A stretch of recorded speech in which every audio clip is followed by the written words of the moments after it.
Hi friends, welcome back to our channel. ఈరోజు మీరు చూడబోయే ఈ వీడియోలో మరో 24 గంటల్లో వృషభ రాశి వారికి ఒక స్త్రీ ఆశీర్వాదం కారణంగా వారి జీవితంలో ఉన్న సమస్యలన్నీ తొలగిపోతాయి.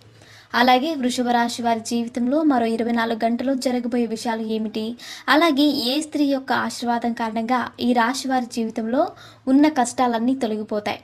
అలాగే ఈ రాశి వారు ఈ సమయంలో ఏ దేవతాన ఆరాధన చేయడం ద్వారా శుభ ఫలితాలను పొందుతారు అనే విషయాలను ఇప్పుడు తెలుసుకుందాం. ఈ వృషభ రాశి రాశి చక్రంలో 2వ రాశి. ఈ రాశి యొక్క అధిపతి శుక్రుడు.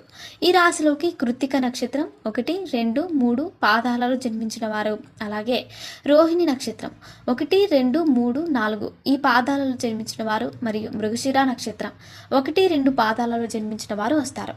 ఈ వృషభ రాశిలో జన్మించిన వారు ప్రతి విషయంలో అంచలంచలమైన విశ్వాసాన్ని కలిగి ఉంటారు. ఈ రాశిలో జన్మించిన వారు ప్రతి విషయంలోనూ వారు తీసుకునే నిర్ణయాలలో ఎప్పుడు స్థిరంగా